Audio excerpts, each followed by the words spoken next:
Ons gaan vandag 'n bietjie uit die boek Esra uitlees. En ons begin sommer hier by die eerste boek. In die eerste jaar wat Kores koning van Persië was, het die Here die belofte wat hy aan Jeremia gebring het vervul. Die Here het gesorg dat Kores koning van Persië 'n besluitneming maak, dit neergeskryf het en deur sy hele ryk laat sirkuleer het. Die besluit was soos volg: So sê Kores, koning van Persië: Die Here, die God van die hemel, het my beheer oor die koninkryke van die aarde gegee. Hy het my aangestel om vir hom 'n tempel in Jerusalem en Judea te bou. As julle deel van sy volk is, mag julle teruggaan na Jerusalem en Judea om hierdie tempel van die Here, die God van Israel, die God van Jerusalem, te gaan herbou. Mag God by julle wees. Van die mense van Judea wat nog in ander gebiede oorbly, se bure moet hulle deel bydra om te help dra aan die uitgawes van die wat wil terugkeer. Hulle moet silwer, goud, voorrade vir die terugtog en vee voorsien, as ook vrywillige offers vir die tempel van God in Jerusalem. God het toe die gesindheid van die priesters en die leviete en ook van die stamleiers van Judea en Benjamin beïnvloed om na Jerusalem terug te gaan om die tempel van die Here te gaan bou. Al hulle bure het hulle bygestaan deur vir hulle voorwerpe van silwer, goud te gee. Hulle het ook voorrade vee vir die terugtog voorsien. Bo en behalwe alles wat hulle vrywillig aan hulle gegee het, het hulle ook waardevolle geskenke saamgegee. Koning Kores het self ook waardevolle voorwerpe gegee. Dit was die voorwerpe wat Nebukadneser voorheen uit die tempel van die Here in Jerusalem gevat het en in die tempel van sy eie gode gesit het. 'n totaal van 42.360 mense het teruggekeer. Nou as ons die verhaal kan onthou, so 587 jaar voor Christus brand die tempel van die Here. Nebukadneser val Jerusalem in en hy verwoes die hele dorp, stad, en hy brand en vernietig die tempel van die Here. Die Judeërs word in hegtenis geneem en hulle word weggevoer as slawe om in sy land te gaan werk. Hulle was gewaarsku teen hierdie gebeure. As ou net so vinnig dink, Jeremia het so vir 23 jaar voor die tyd, tot die datum, het Jeremia geprofeteer en hulle gewaarsku en gesê, hierdie tyd kom. Jesegiel het so 7 jaar voor die tyd, het hy al begin profeteer en tydens die ballingskap het hy ook geprofeteer. Jesaja het so 700 jaar voor Christus, vir plus minus 40 jaar, het hy vir hulle geprofeteer dat die straf gaan kom. Hulle gaan almal as ballinge weggevoer word. Hulle gaan as slawe werk in 'n heidense land. En dit alles as gevolg van hulle sonde en hulle afgode aanbidding. Hulle sou gevangenes gewees het vir 70 jaar. Dis die straf wat die Here vir hulle gegee het, omdat hulle nie geluister het nie. En dan het die Here ook beloof deur die profeet Jeremia dat hy hulle sal terugbring. Nou selfs in Deuteronomium 1400 jaar voor hierdie gebeurtenis, het Moses al vir hulle gesê, voor hulle die beloofde land ingegaan het, en hulle gewaarsku teen die dag wat hulle weggevoer gaan word. Maar ook self het hulle toe nie geluister nie. Nou, as ek en jy as mense moet dink, dan dink ons, maar hierdie ouens het ons nou heeltemal genoeg waarskuwings gehad. Is dit nie so nie? Dit maak vir ons sin as ons alles so bymekaar sit. Nou vir 'n geslag het dit goed gegaan met die volk, hulle was bietjie op, hulle was bietjie af, maar elke keer het die Here vir hulle kom haal en vir hulle uit hulle gevare uit kom red en dan natuurlik vir hulle voorsien ook. Nou wat gebeur met 'n volk wat so stagneer of so gemaklik geraak het in hulle geloof? En ek wil hê julle moet bietjie kyk na ons lewe van vandag ook, soos ons nou hier deur hierdie tyd gaan. Dit maak nie saak wat gebeur nie. Die God van liefde sal ons altyd kom help. Dis die sienwyse van die mense gewees. Sonde word baie maklik om te regverdig. Ons kan dit so baie maklik doen. Ons kan sonde bely, net om dit weer te doen. En dan bely ons dit weer. Dis tog hoe ons geleer word deesdae. Want die God van liefde en vergifnis sal ons weer vergewe en weer vergewe en weer vergewe. En ons glo dit is wie ons Here is. Hy's 'n God wat vergewe. Maar ook sê hy, laat staan en bely. En dan natuurlik daai ou sinnetjie van, jy weet wat die Here sal verstaan. En ek kan sit, soos vandag, elkeen wat hierso sit, het al gehoor hoe die mense dit sê. Die Here sal verstaan. En ons kan so baie maklik as ons dit sê, dan voeg ons redes by, hoekom ons dink, die Here sal verstaan. Nou ek wil vandag vir jou sê, ons lewe vandag in dieselfde tyd, as daai mense, wat dit aanbetref. Soos ek sê, ons kan baie maklik ons sondes regverdig. Ons sal baie maklik sê, dis ou tradisies, dis ou mens stories, ou mense het dit so gedoen. Ons kan dit nie meer vandag so doen nie. Ag, en so kan die lys aangaan, ons kan aangaan en aangaan en aangaan, hoe ons onsself regverdig, en so baie maklik regverdig, en veral met die sinnetjie van, die Here sal verstaan.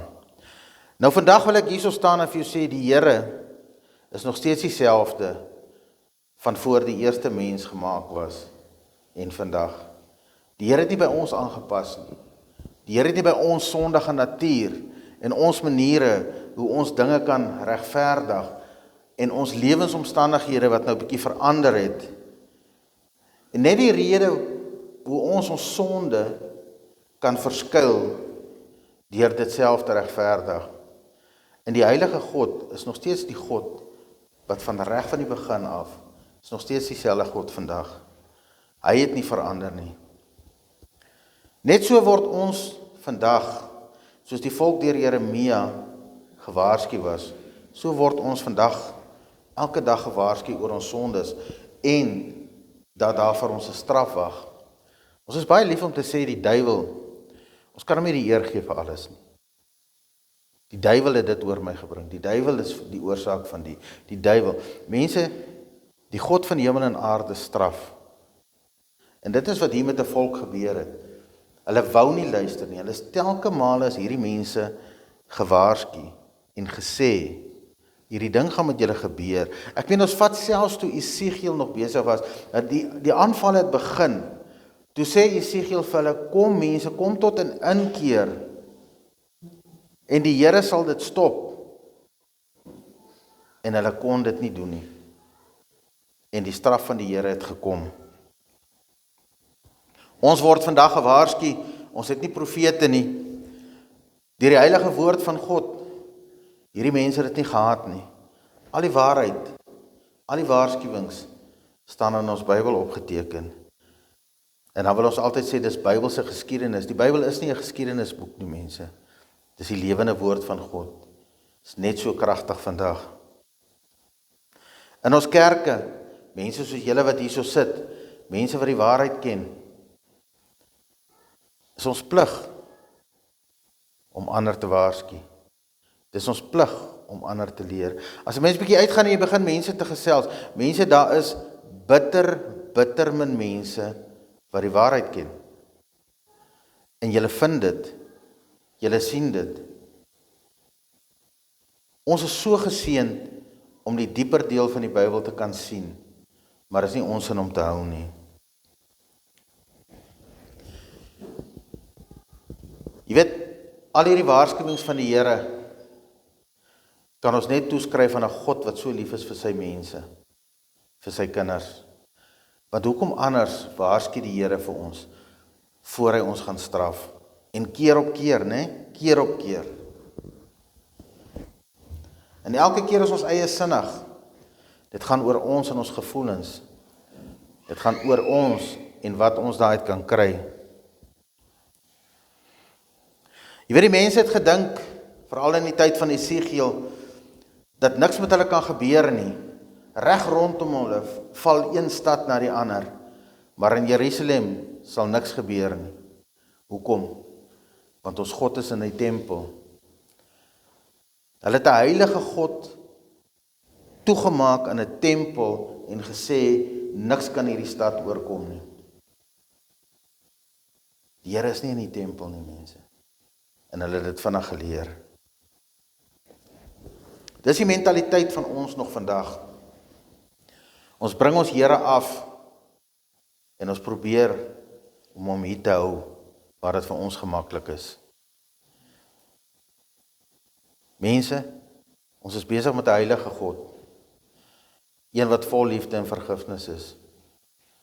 Maar as die mensdom nie ophou nie, en ek wil amper sê ons land is besig om deur so straf te gaan, en ek weet nie of dit gaan erger word nie. Die Here alleen weet. Na die straf van 70 jaar verby is, genade van 'n God, wat so lief is vir sy mense, nee. Begin die belofte van herstel. Hy het hulle nie daar gelos nie. Hy het vir hulle gesê, hy sal hulle kom haal. Hy sal hulle weer herstel. Net so interessant, die Here oortuig 'n heidense koning, een wat glad nie in hom glo nie, oortuig 'n heidense koning om sy volk terug te stuur. En julle moet gerus asseblief Ester gaan lees, ons kan ongelukkig nie deur die hele boek werk nie, maar is baie, baie interessant, en ons sal, as die Here ons nou spaar, volgende week sal ons 'n bietjie verder gaan in Esra, 80 jaar later na hierdie gebeurtenis, dan kyk ons weer 'n bietjie verder wat daar gebeur het. Maar asseblief hierdie week gaan vat Esra en gaan lees dit, en dan sal julle baie beter verstaan. Nou hy gebruik 'n heidense koning om sy volk terug te stuur, om sy tempel te gaan herbou. Nie net stuur hy hulle terug nie, maar hierdie heidense koning voorsien ook nogal finansiëel in dit wat hulle nodig het om terug te gaan, en dit ook wat hulle nodig het om die tempel te herbou.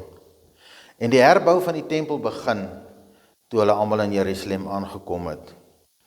Nou die eerste opdrag van die Here, na hy hulle vrygemaak het en hulle teruggestuur het na Jerusalem toe, sy eerste opdrag was gewees, hulle moet sy fisiese tempel bou.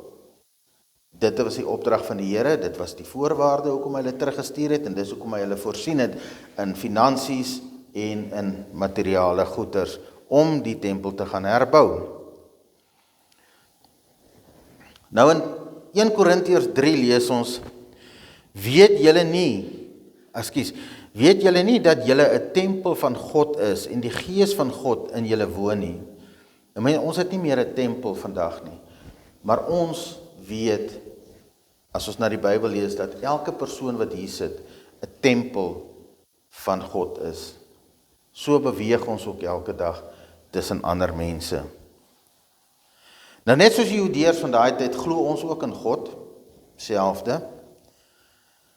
En wanneer dit met ons goed gaan en die aanvalle is bietjie min, kan ons baie maklik die heilige God se ereplek verskuif vir aardse rykdom, plesiere, afgode.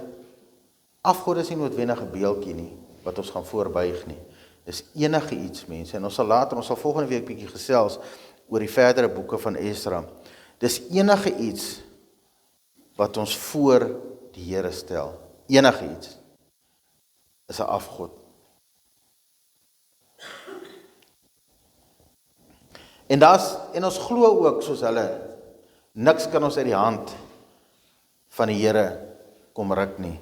Niks kan ons wegvat van sy beskerming nie. En dit is ook so. In Johannes 10 sal ons lees, en ek gee hulle die ewige lewe, en hulle sal nooit verlore gaan tot in ewigheid nie, en niemand sal hulle uit my hand ruk nie. Dis so. Maar ons moet nie vergeet dat die Here straf nie. As jy gestraf word, is dit nie te sê jy is uit die hand van die Here geruk nie. Ek dink jy word eintlik meer gedruk onder die hand van die Here. Maar weer, daar's altyd 'n waarskuwing. Die Here kom nie net en hy straf links en regs nie. En elkeen van julle wat die pad geloop het soos ek, sal vir jou kan sê, daar was waarskuwings. Ons het nie geluister nie. Jy kan maar gaan terugsit en dink, en die Here sal dit vir jou openbaar, hoe hy jou gewaarsku het, voor dit gebeur. En as ons nie ons weë gaan verander nie, gaan ons gestraf word, net soos die ballinge in die Bybel. Ons lees dat hulle werklik berou gehad het toe hulle gevangenisse was. Ons lees dit in Esegiel en Psalm 137 veral, waar hulle berou gehad het, nie net berou oor hulle eie sonde nie, maar berou oor die sondes van hulle voorouers, het hulle berou gehad. Nou Serubabel staan in die hoof van die herbou van die tempel, hy is as gouverneur teruggekom. En net soos ek en jy op ons pad van heiligmaking is, terug na ons God toe, is ek en jy die hoofbouer van elkeen van ons eie tempel. En ek wil graag hierdie stukkie vir julle ook lees. Hulle het die Here geloof en gedank deur te sing. Hy is goed, sy troue liefde vir Israel sal nooit ophou nie. Al die mense het daarna hard uitgeroep terwyl hulle die Here geloof het, omdat die fondasie van die Here se tempel gelê is. Baie van die ouer priesters, leviete en van die ander leiers het onthou hoe die eerste tempel gelyk het. Toe hulle die fondasie van die nuwe tempel sien, het hulle hardop begin huil. Van die ander het op hulle beurt weer geskree van blydskap.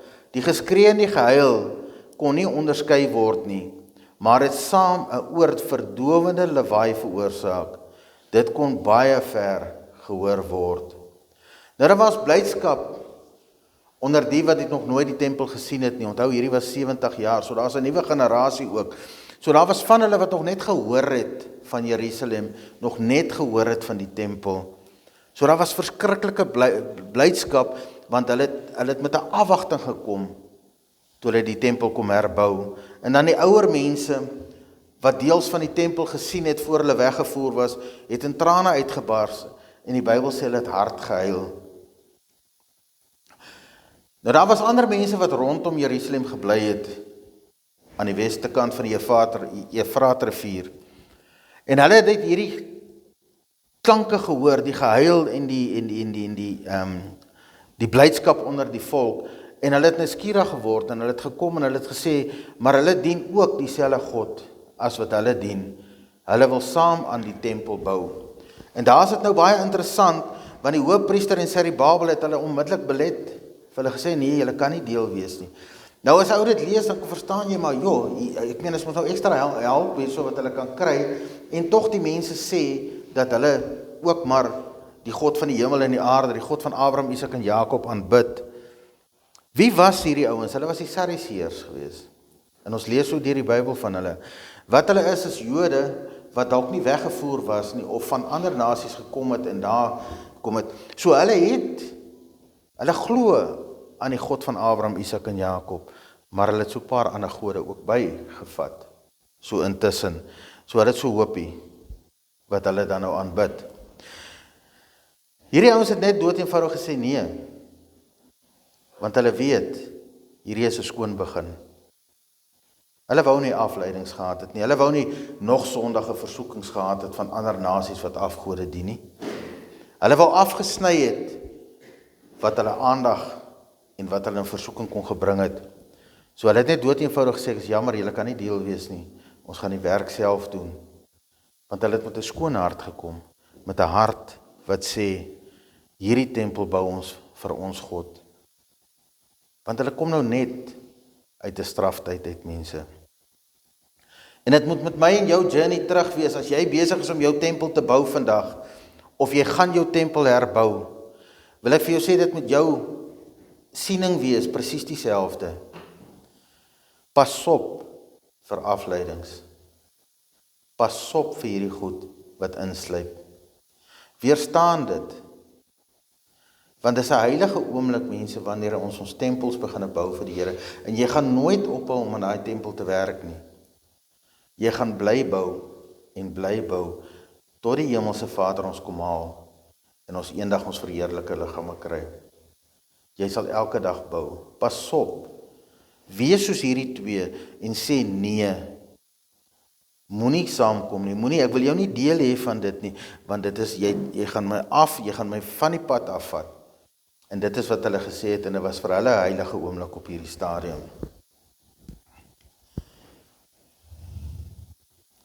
Daar's altyd iets verskuil, mense. En dit kom altyd so bietjies terug. Na die weiering het hierdie mense dit nie baie goed gevat nie. Hulle was bitter jaloers gewees en kwaad. Eers het hulle gekom en hulle het gespot en gesê, hierdie tempel gaan in mekaar val, julle weet nie wat julle doen nie, onthou hierdie is nie almal bouers nie, né? Daarna, toe dit nie werk nie, toe kom die dreigemente, toe kom daar sabotasie, en toe kom die leuns. Vals klagtes word in 'n brief gestuur na die huidige koning toe. En dis jaloerse mense, mense met afguns, wat nie kon sien hoe hierdie mense se lewens verander het, en hoe hulle fokus is om die tempel van die Here te bou nie. Hierdie ouens is heeltemal gereinig.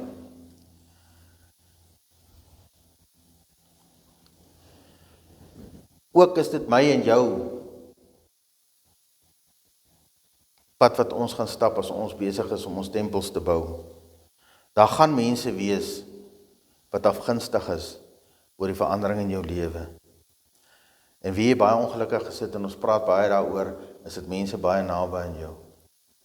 Mense baie naby aan jou wat jou gaan aftrek. Mense baie naby aan jou wat jou weer in sonde wil in laat gaan. So ons moet pas op vir dit. Die dag wanneer ek en jy die hoeksteen gaan lê van ons tempel. En die brief word gestuur na die huidige koning Artasta, wat toe die koning van daai tyd was, met 'n klomp leuns, wat sê hierdie Jode is besig om 'n tempel te bou, en as dit gebeur en dit gebeur en dit gebeur, gaan dit tot nadeel wees van jou koninkryk. En hy skryf toe die brief en hy sê alle bouwerk word onmiddellik gestop. En dit moes gestop word, want dit is 'n wettige brief gewees. Hulle hou op bou, natuurlik uit vrees uit, soos ek gesê het, onthou hierdie ouens was nou 70 jaar slawe gevangenisse gewees. So dis menslik moontlik om te kan dink, hulle was so opgewonde oor hierdie tempel bou, en skielik kom die brief, en sê hulle moet stop, en hierdie ouens stop. Vir 14 jaar staan die bou van die tempel van die Here, en niks word gebou nie. Deur seisoene van ekstra reën, son, winters, staan die tempel, en daar's geen werk nie. Die Here stuur 2 profete na Jerusalem, Agai en Sagaria, 2 interessante boeke, kort boeke, julle kan hulle ook maar gaan lees, om die mense te kom kry om aan te gaan met die bouwerk. En hulle begin weer te bou, maar ook skryf hulle 'n brief aan toe die koning wat toe nou daai tyd in bevel was Darius gewees, en hulle verduidelik aan hom, hulle sê vir hom, maar hulle het toestemming gehad by Kores om die tempel te kom bou, en hy moet asseblief net in die argiewe gaan kyk, want dan gaan hy die brief daar kry, en hulle doen toe so, hulle kry toe die brief, en hy lees dit toe, en hy skryf toe 'n nuwe wet. Nou sien julle die guns van die Here hierso, en hierdie is nou almal heidense konings, né? Dis nie Jode, mense wat aan die God glo nie, hulle het hulle eie dinge wat hulle doen daar aan die kant. En die Here gee hulle weer guns, né? Hulle mag voortgaan, maar niemand mag hulle teengaan nie. Hy beveel ook dat as iemand hulle sou teëgaan of hulle werk saboteer, daai persone aan die balke van hulle huise vasgemaak moet word, geslaan gaan word, die balke moet uit hulle huis uitgeruk word, dat hulle saam met hulle huise vernietig word. Heidense koning, né? Ons lees ook dat dieselfde bevel, dieselfde mense wat hulle gesaboteer het, nou beveel word om hulle finansiëel by te staan en die geld te voorsien om die bouwerk klaar te maak. Dit is nie 'n awesome God wat ons aanbid nie, mense. Dit is awesome, né? Die hele bou van die tempel vat so 21 jaar in die tempel van die Here staan, 16 jaar het die bouery stil gestaan, en dit as gevolg van vrees en natuurlik die bevel van 'n heidense koning, die dreigemente, die leuns en die jaloesie. Selfs vandag nog staan ek en jy, kind van God, in die gevaar om dieselfde pad te loop.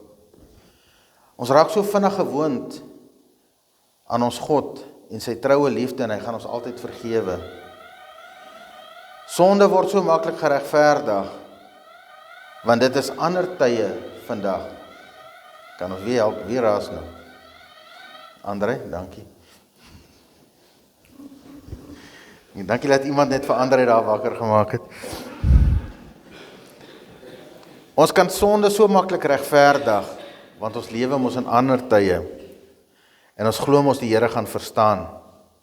Die Here gaan ons vergewe en niks kan ons uit sy hand uitruk nie. Maar as die Here gestraf het, is sy straf blywend, mense. En dan gaan ons dit deurvoer. Daar's altyd 'n kans vir herstel. Want dis wie ons Here is. Hy gooi ons nie weg nie. Hy sal jou weer kom haal. Maar hy's 'n heilige en 'n regverdige God. Hy gaan nie toekyk dat jy aangaan en aangaan en aangaan om te sondig en elke keer net op sy knoppie vir vergifnis te druk nie.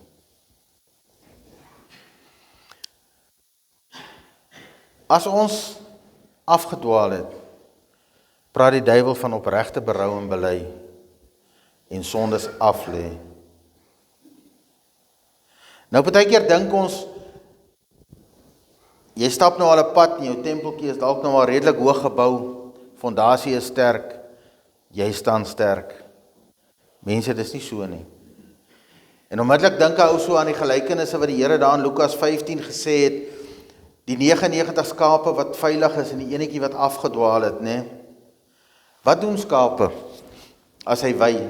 Sy kop is daar teen die grond, hy loop van graspolletjie lekker agter die soetgras aan, by die polletjie, dan by die polletjie en dan by die polletjie en dan so gaan hy aan. En sonder dat hy dit weet, dwaal hy al verder en verder van die herder af en van die veiligheid van die trop af. Hy het nie aspris nie, dit het gebeur. Hy het lekker geëet en sy oë was nie op sy trop en op sy herder gerig nie. En dan dwaal hy weg, tot hy heeltemal sy kop optel, en dan kom hy agter my, hy is nou heeltemal verdwaal, en hy weet nie om terug te kom nie. En net daarna sê die Here, die verlore muntstuk, een oomblik lê jy nog veilig, saam met die ander 9 op die tafel, en iets gebeur in jou lewe. Dalk is jy die persoon verantwoordelik vir dit. Dalk is dit iets, omstandighede wat met jou gebeur, en skielik val jy van daai tafel af, en jy rol in 'n donker hoek in, en jy lê daar en jy weet, dis verby, niemand gaan jou hier kry nie. Onthou julle daai gelykenis, waar die geldmuntstuk weggeval het en in die donker hoek gaan lê het? En dit was in 'n oomblik, 'n verkeerde besluit dalk gewees in jou lewe, in 'n oomblik, dalk omstandighede wat rondom jou verander het, en jy val en jy rol weg in 'n donker hoek, en jy weet, self gaan jy nie terugkom op daai tafel by die ander nie. En dan eindig die Here daai stuk met die verlore seun, wat weggeloop het en sy erfdeel gevat het. Hy het as gevolg van rebellie en hartekoppigheid, het hy sy vaderhuis verlaat. En toe sy omstandighede hom begin dwing om aan sy foute te dink, toe het hy nie iemand anders blameer of om omstandighede blameer nie, hy het homself blameer. Hy het besef hy was verkeerd. En as jy so na hierdie 3 gelykenisse luister, en jy gaan lees dit, dan kom jy agter, maar al 3 van hulle het 'n gelukkige einde. Elke keer kon hulle terugkeer. Die vrou die lamp opgesteek en sy het hom gekry. Die herder het gaan loop en soek en die ander gelos en hom gaan haal. Die verlore seun se pa het vir hom ingewag, want hy het geweet hy kom terug. Is dit nie awesome nie? So dit kan met elkeen van ons gebeur, mense, terwyl jy besig is, en ons moet uitkyk na hierdie goed, want dit is die pad wat die duiwel wil hê, ons moet loop.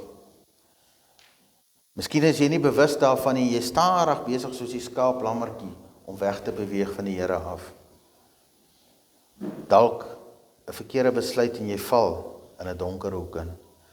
Dalk is jy 'n bietjie hardkoppig, vol rebellie, en jy dink jy gaan die regte ding doen, en skielik eendag besef jy, onthou die Vader wag vir jou, jy is welkom om terug te kom. Nou die eerste ding wat die manne moes gedoen het, toe hulle teruggekom het, het hulle vir die Here offer gebring. Nou wat so offers bring ons vandag? Ons slag nie meer diere nie. Ons offers is die berou van ons sonde en belydenis van ons sonde. Dis die offer wat ons bring. So dit was die eerste ding wat hulle gedoen het. En so as jy op jou pad, op jou journey terug is, doen dit. Bring jou sonde voor die Here en bely dit. Daarna het hulle die voorgeskrewe feeste bygewoon, plekke waar hulle die Here moes loof vir wie hy is en wat hy in hulle lewens gedoen het. En so ook is dit ook deel van ons journey. Dis ons kerke wat ons bywoon, mense, ons selgroepe wat ons bywoon. Uitreike waar ons die Here verheerlik, niemand anders nie. Dis goed wat tot lering is van my en vir jou. En dis wat hulle gedoen het, hulle die feeste bygewoon om die lof en die eer vir die Here te bring. En toe het hulle tempels begin bou. Miskien is jou tempel, jou eie tempel wat jy besig is om te bou. Miskien is dit in jou huis wat jy besig is om 'n tempel te bou vir jou en jou huisgesin. Dalk is dit vir mense, dalk bietjie verder, familie en kollegas, waar jy besig is om 'n tempel te bou, wat jy saam met hierdie mense bou.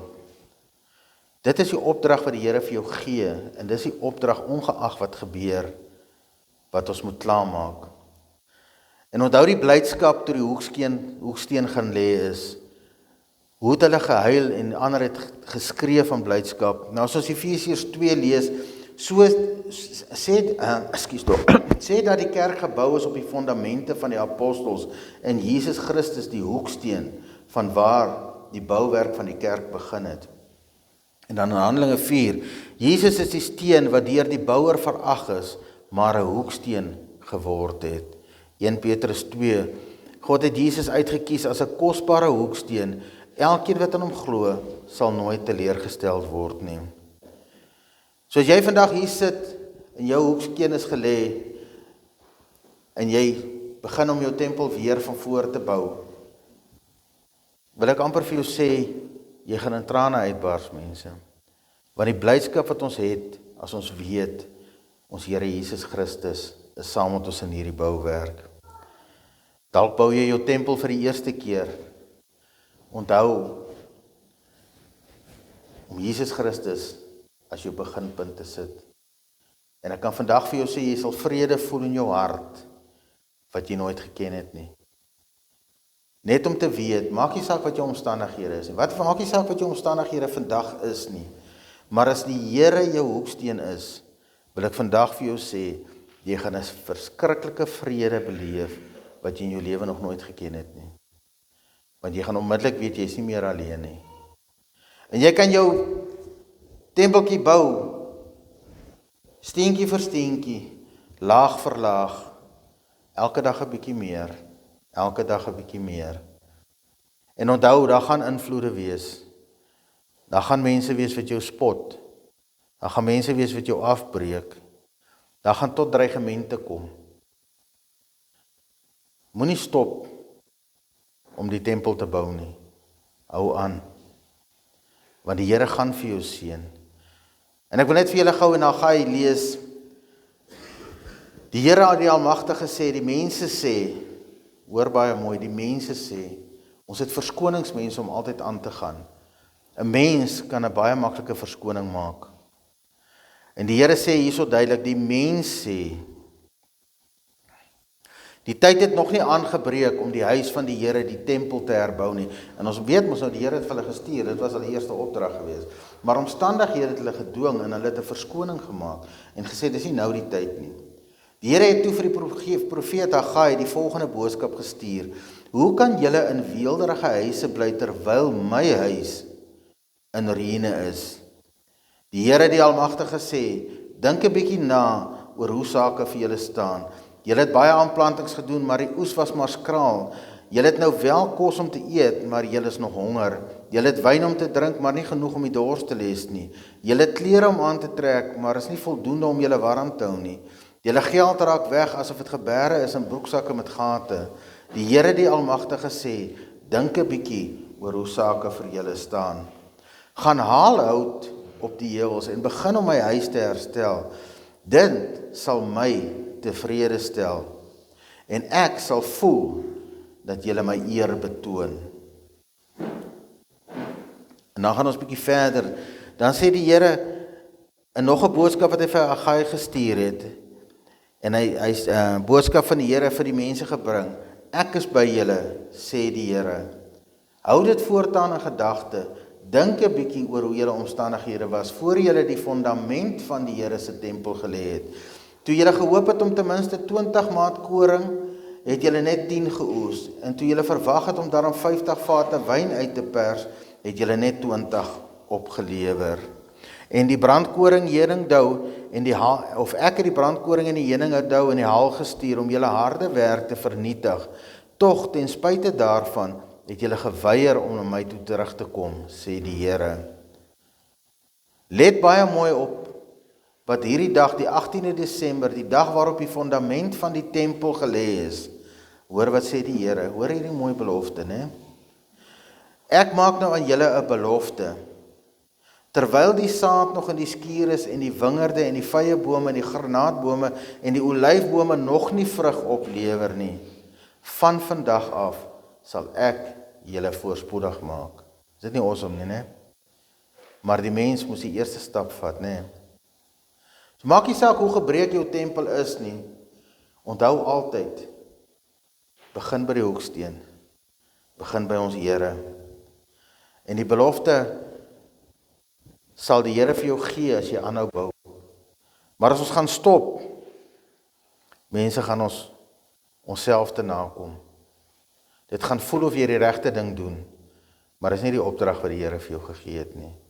En ek wil graag afsluit, Sagaria, die ander profeet wat gekom het, dis die woord wat die Here vir Sagaria gegee het om vir Serubabel te gee. Julle weet Serubabel was die goewerneur, die ou wat in die hoof gestaan het van die bou.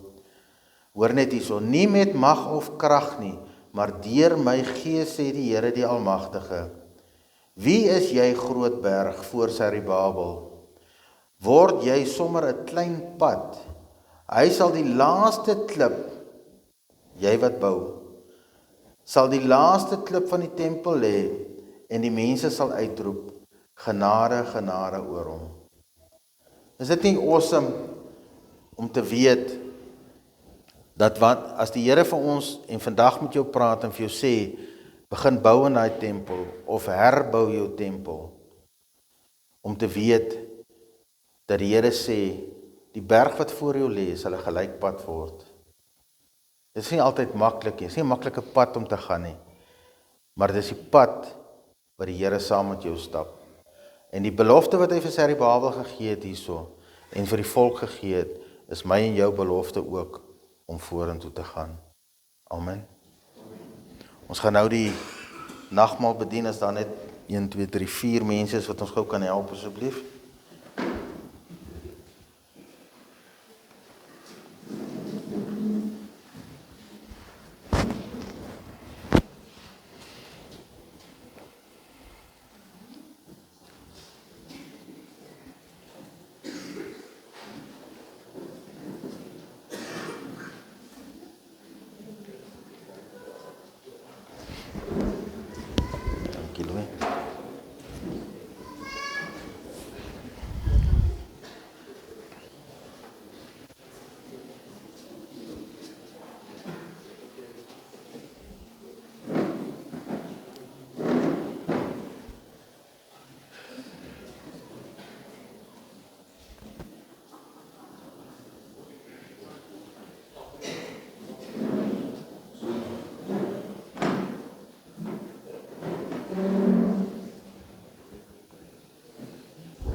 Ek gaan vir ons voorlees. In die nag waarin Jesus verraai is, het hy brood geneem, en nadat hy God gedank het, het hy dit gebreek en gesê, dit is my liggaam, dit is vir julle, gebruik dit ter herinnering van my. Net so het hy die wynbeker na die maaltyd geneem en gesê, hierdie beker is die nuwe verbond, wat verseël is deur my bloed. Gebruik dit elke keer as julle daaruit drink, ter herinnering aan my. Want elke keer as julle hierdie brood eet en uit hierdie beker drink, verkondig julle die Here se dood, totdat hy terugkom.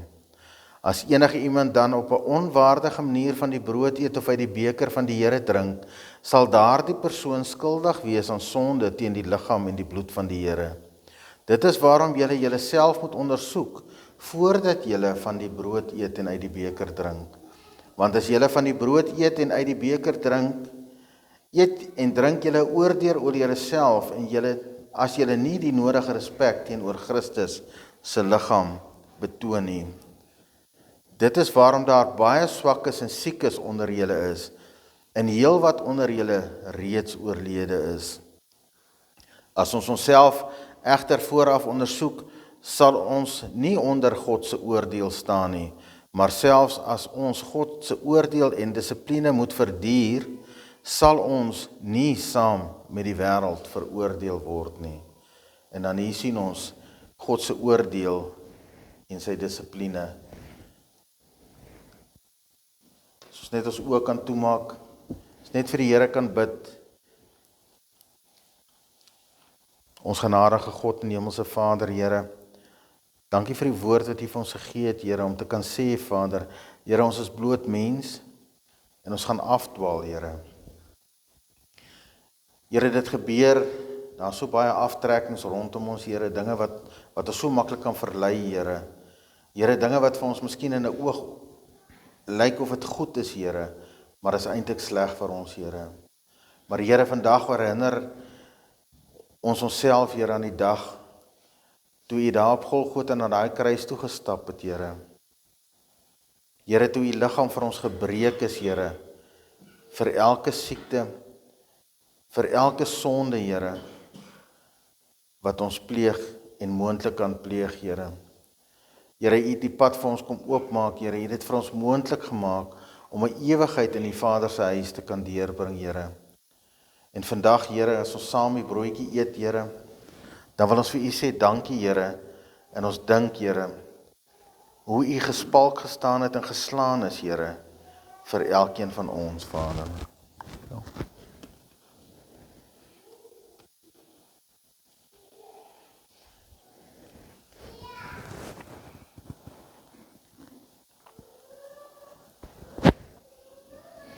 Here, toe U kruis daar na daai berg toe moes dra, Vader, en die bloed uit U liggaam uitgedrup het, Here, en op die aarde geval het, waar hulle U teen daai kruis vasgespijker het, Here. Here, in die bloed stadig uit U lewe, uit alles uit U liggaam uitgekom het, Here. En die oomblik toe dat daai spies in die sy steek, Here, daai bloed, Here, wat U vir ons beloof, dis die bloed van verlossing, Vader. Here, dat ons nie onder die duiwel staan nie, Vader, maar Here, dat ons bloedgewaste kinders is. En Here, waar die bloed van Jesus Christus, Here, daai bloed wat gestort is vir ons, Here, by elkeen van ons is, Here, om ons te kan beskerm, Here, weet ons dat die Satan ons nie kan kom aanvat nie, Here, en dat hy ons nie kan verlei nie, Vader. Here, ons wil vandag, wanneer ons die glasie drink, Vader, wil ons vir U sê, dankie vir daai bloed. Dankie vir U opoffering, Here.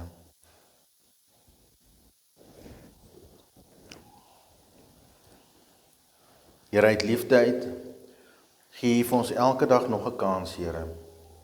Maar soos ons vandag geleer het, dan gaan 'n tyd kom wat U straf, Here.